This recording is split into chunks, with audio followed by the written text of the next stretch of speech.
What's up, guys? It's Josh here, back with another Kansas City Chiefs related video. And today I'm joined by one of the most hated fans in all of Chiefs Kingdom, Connor, as always. And today we are going to be discussing which two Chiefs legends we would add to the team if we had the choice of any two legends for each side of the ball. So one offensive player, one defensive player to complete this current Kansas City Chiefs team. And, this has kind of been a hot topic as of lately because, I keep there's these PFF graphics that keep coming out, and Connor, you probably seen them, and they almost get annoying, but it's basically like every team in the league, PFF will make this graphic for about like their best 3 or 4 players on offense, and they'll be like, who's stopping this offense? And it's like some of it gets a little redundant, and they'll just throw like the 4 most random players on it. Like I think they made one with like Sam Darnold and Christian McCaffrey and Terrace Marshall and stuff. And like, I mean, look, they could be decent, but come on. Tyrod Taylor, Brandon Cooks, and David Johnson. Who's stopping this trio? Yeah, they keep doing stuff like that. And then, you know what? Well, let's just jump right into it. We'll start with the offensive side of the ball because I think that one's probably the most interesting. And I got like 2 names in mind that I'm kind of stuck between right now, but I'll go with you. If you could add anyone to this current Chiefs offense, who would it be and why? Well, my pick has to be Marcus Allen. I am a Marcus Allen truther. I fully believe that Marcus Allen is the greatest running back to ever live. I think he is really underrated. He was so good in his time with the Raiders, but Al Davis hated him so much that he brought in guys like Bo Jackson and Eric Dickerson just so Marcus wouldn't play, and Marcus still beat these future Hall of Famers. Well, not Bo Jackson. I hate Bo Jackson, but that's a topic for another video. But seriously, he's so overrated. But Marcus beat out these uber talented guys like Bo Jackson and Eric Dickerson. And then when he came to Kansas City in the early 90s, he was still the same dominant back he was in Los Angeles. And he could have had so much better stats if Al Davis would have just played him. There was some sort of beef that was between Marcus Allen and Al Davis that Marcus has no idea what it was, and Al Davis is dead, so he can't tell us what the beef was. So no one's ever going to know why Al Davis hated Marcus Allen so much. But to me, that's why Marcus isn't in the GOAT conversation. That's why you have guys like Barry Sanders, Walter Payton, and Emmitt Smith considered the best of all time, where I'll stand by the fact that I think Marcus is the best running back ever.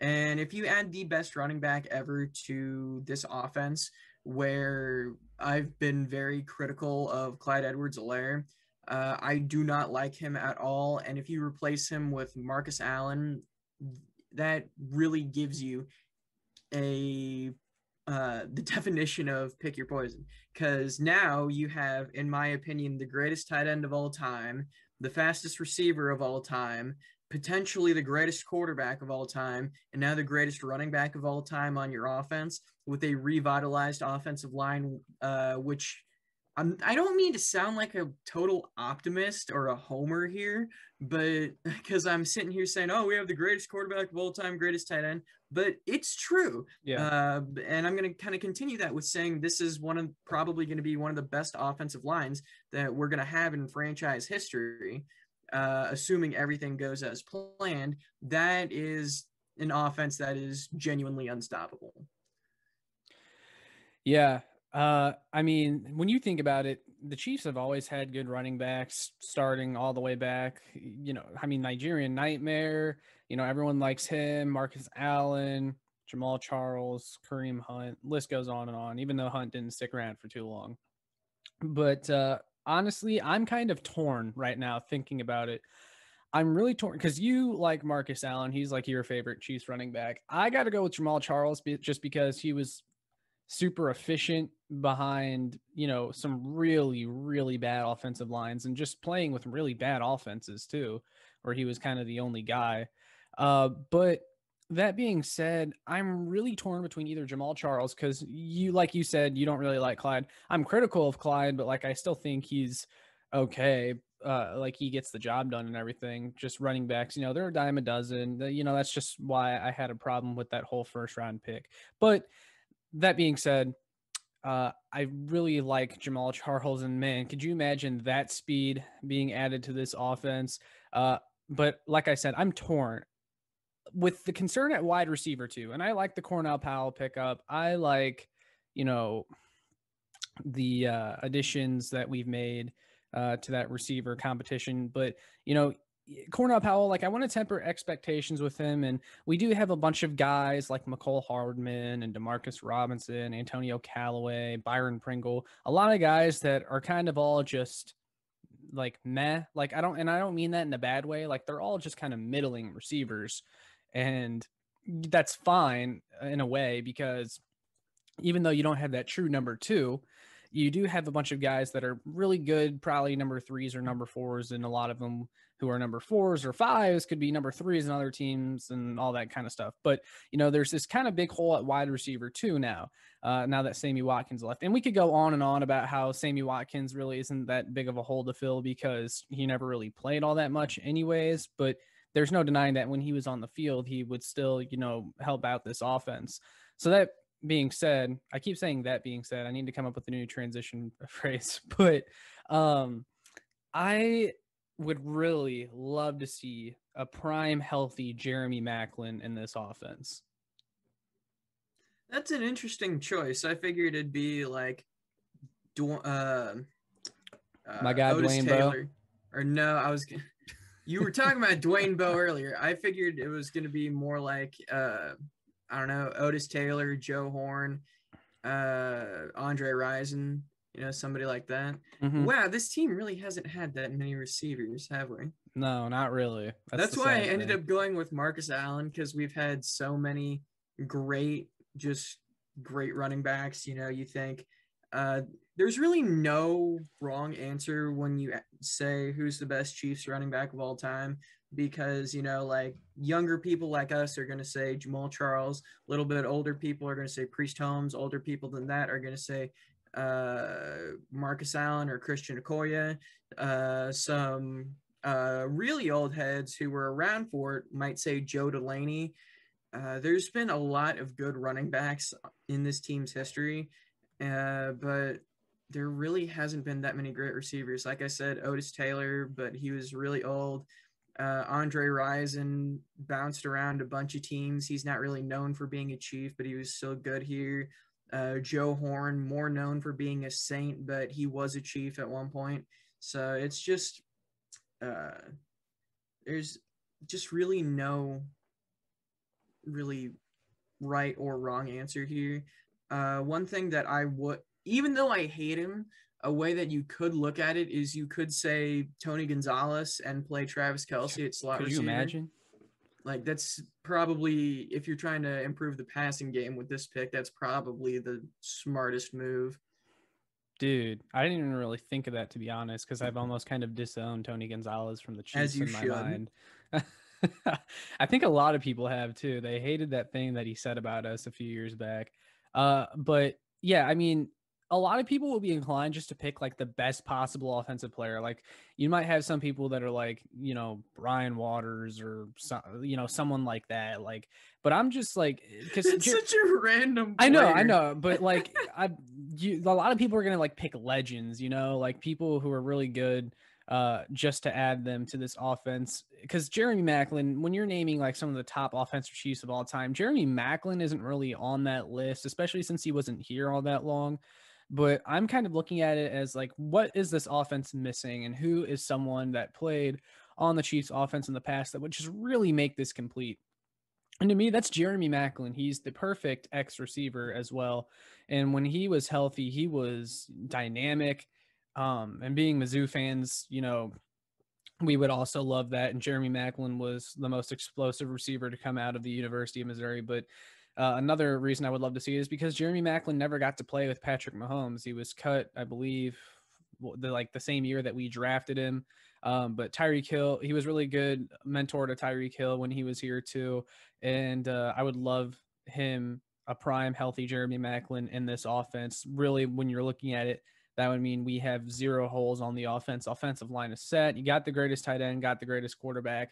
You know, we've been critical of Clyde, but, you know, he's fine with Darrell Williams and Jerick McKinnon. Like, that running back room is fine. And then your receivers are set. You know, you got Powell, you got Hardman. We bagged on Hardman, but if you're making Hardman your number 3 receiver, well, then I don't really have an issue with that. So I would love that for this offense. How about Dante Hall? That's a good one too. That's a really I know good one. he's primarily a return guy, but you're just adding another weapon to the offense. He'd basically be another, like a better version of McColl. The special teams would be fantastic. I don't know if you'd really even consider him a wide receiver because he's more of a return guy than anything.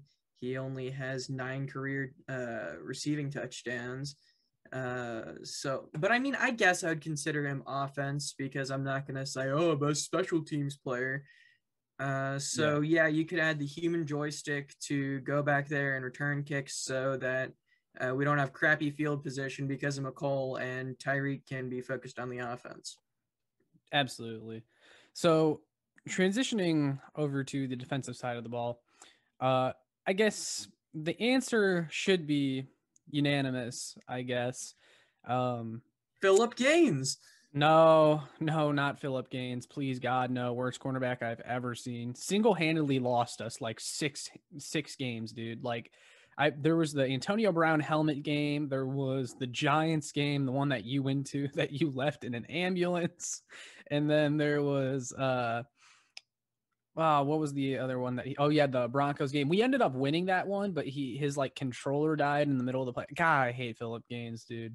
But that's a story for another day. Anyways, I think the answer should be pretty much unanimous. You said it before we started recording, and I was like, yeah, I totally forgot about our pass rushing woes. Derek Thomas, guys. I mean, could you imagine adding him to this defensive line? And I'll just let you take it from here.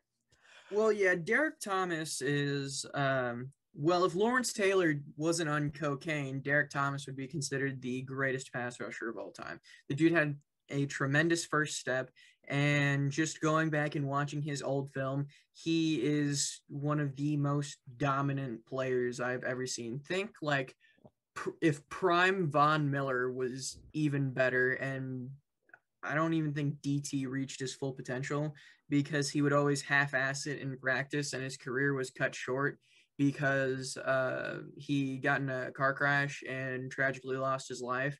But just imagine a prime DT who had a full career and didn't half-ass it at practice. The dude is probably the most talented pass rusher to ever live. And if you add him to this defense, the secondary, I have my issues with it, but I like Snead, I like Thornhill, I like Tyron, I like Fenton.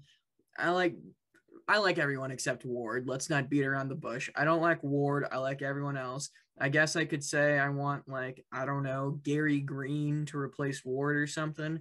But if you add Derek Thomas to this defensive line, who's on this defensive line? Chris Jones and the Backyardigans, basically. It's just been Chris Jones and friends for a couple seasons now. And if you add the best edge rusher of all time with Chris Jones, it's going to be hell for quarterbacks. They can't double team Chris and they can't double team DT. So what are they going to do? Yeah. I mean, you also got Jarran Reed, who you're lower on the signing than I am, but I really like that signing. That should help out the pass rush.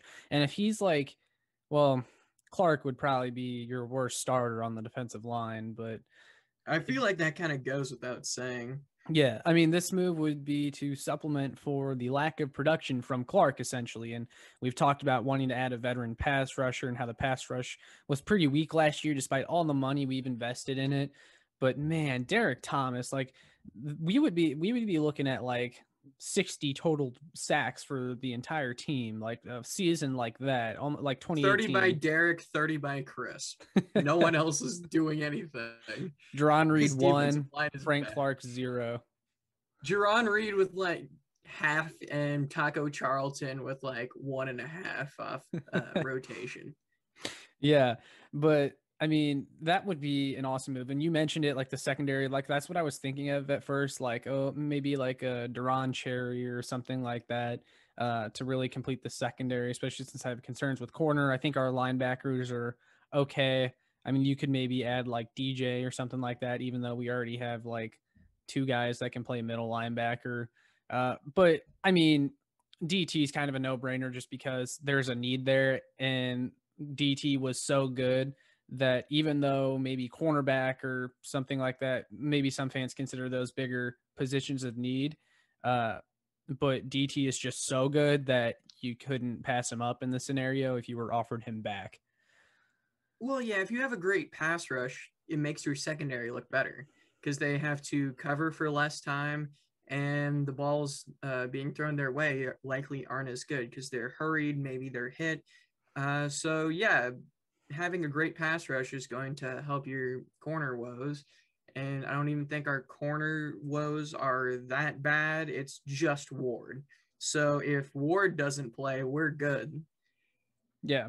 And honestly, I wouldn't even say like we don't really even have cornerback woes. Like our cornerback play has been average, decent over the past couple years, but losing Breeland potentially, just there's so many question marks in it. Like if they reach their full potential, like I like DeAndre Baker, I like the Mike Hughes pickup, like those are guys that if they, reach their full potential, you could have a pretty damn good corner group, but it's just such it's just such an unknown that it's risky. The way I look at our corners is corner one is obviously Sneed, the dude's a baller. Corner three, I really like Rashad Fenton in the slot. No one ever talks about it, but whenever he plays in the slot, I just feel really comfortable, and I think he does a good job. Uh, and then corner two, everyone's gonna put Ward there, but I'd like to put one of the lottery tickets there, either DeAndre Baker or Mike Hughes, just see what they can do. Yeah, definitely. But like we said, I think DT is pretty much the unanimous pick here. So all that being said, Chiefs fans, I'll ask you guys if you could add one legend to each side of the ball, one Chiefs legend in their prime, who would it be? Let us know in the comments. Make sure you like, share, and subscribe this video so more Chiefs fans can find this. And make sure you check out my work on showmefootball.com and kckingdom.com. That's all I got for today. Peace.